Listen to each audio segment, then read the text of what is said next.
All right, let's get started with the show. And right on top of the show, we have a company that has just raised a fresh round of 136 odd crores. That's the Bombay Shaving Company that's raised a fresh round.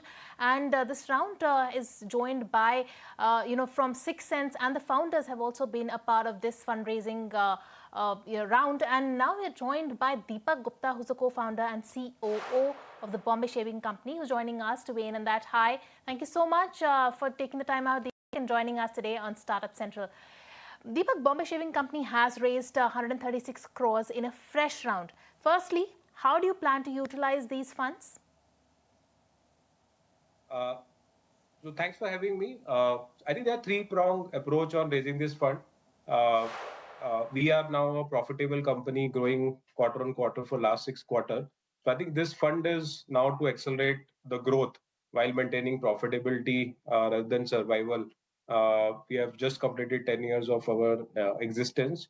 So we'll be investing in manufacturing, especially for Make in India for our appliances, ramping up that capability over next few quarters. Second is getting deeper with distribution, especially in general trade, because in our categories, large part of business sits in offline, in Kirana and general stores. And third is in brand building, acquiring new consumers. And like everyone talks about Indian consumer like to consume good, and we want to take brand to newer audience, especially in lower tier cities over a period of time. You had said that the latest funding is a part of a larger consolidation process as you prepare for an IPO. How soon do you plan to go public then? For us, the focus is clear. We want to build a profitable, long-term, durable business. And as we continue to do that, we believe that the IPO will be a natural progression. And being a fast-moving consumer company, we believe that we want to take company public because there are like so many retail investors who will also become consumers eventually for the brand. So if you ask me straight answer on this, maybe in 8 to 10 quarters is when we want company to be IPO ready from now. Right.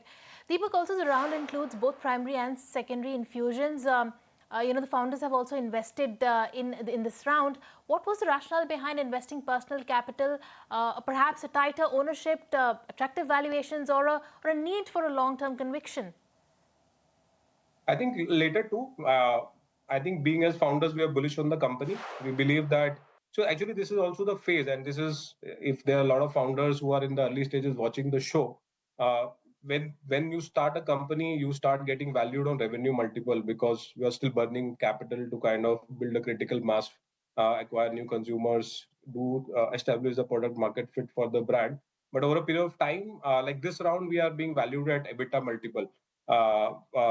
Forward 1 year EBITDA multiple. I think that's the sign of moving from being a young company to actually becoming mature. And that's why I said later too, where we are as founders bullish on the company. And second is, I think we also see that there is a significant value creation company will do over next 3 to 5 years. So interestingly, is this the new trend where there is greater participation in the rounds by founders amid a broader shift in India's startup ecosystem, where more and more entrepreneurs are now turning investors in their own company amid this valuation reset? Actually, it's great because initially in the initial phase, I'm just coming back to my original point, you dilute the company. Like if you look at most of the venture funded company or when a company start, typically you end up diluting somewhere between 60 to 70% of the company in your journey before the IPO, right? And now if there's a conviction is strong and you want to build a formidable business, you know that there is value on the table, and which also gives confidence to the incoming investors that there is potential to kind of stay invested and double down on the investment in the company.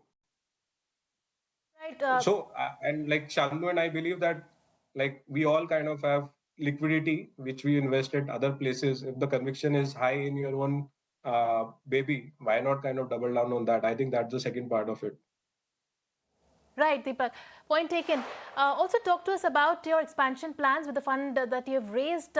Are you planning to expand Yeah. your retail touch points? What are the geographies that you plan to target and so on? Great question. Definitely, retail touchpoints are important. Especially, India is not only quick commerce or direct to consumer or marketplaces, but India is also kind of deep, well penetrated distribution led economy. Like in our category, there are like more than 5 million stores who stock our category and sell it to the end consumer. So we obviously want to kind of expand the retail footprint over next 3 to 5 years using some of this capital. Second will be, like I said, on the brand building. That will be in sync with the distribution expansion. We are looking at expanding in a couple of states in South, like Tamil Nadu, Kerala, Maharashtra, a couple of states in North. So we want to again focus on a high weighted distribution states rather than kind of going all out over next 3 years. And then once we kind of have a substantial market share, we'll go take it to other geos. Also, talk to us about the categories that are driving growth for you. Are you planning to expand your product verticals post this fundraise? Very interestingly, these our average consumer age is from 15 to 25 for both our brands, men and women, which is Bombay Shaving Company for men and Bombay for women.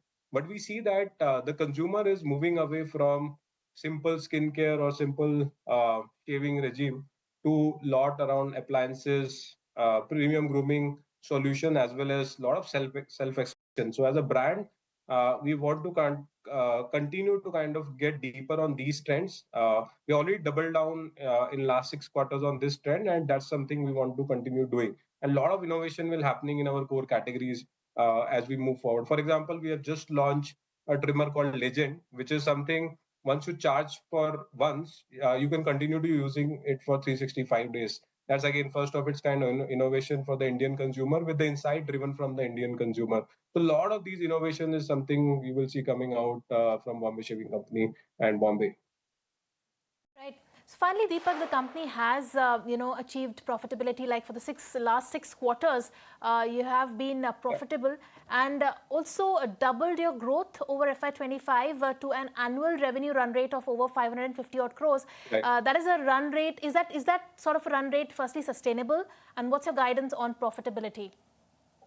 Absolutely sustainable. We believe that again, Indian consumer want to consume good, and especially the consumer TG we are catering to actually don't want to buy from legacy brands. They want to buy from the brands they can relate to. They kind of see the founders every day, where they see a lot of authenticity and innovation happening. So we'll double down on that, and we believe that we will over next 3 years we want this revenue run rate to move to roughly 1,500 to 2,000 crore with EBITDA expansion by almost 100 bips every year. So I think we should be at double-digit EBITDA and PAT in next 3 years. That's how our guidance is. All right, Deepak, thank you so much for joining us and taking us through all that is planned for the Bombay Shaving Company. All the best to you for that. And we will let you go on that note. Good day to you. And with that, it's time Thanks for a us lot. to Thanks for having me.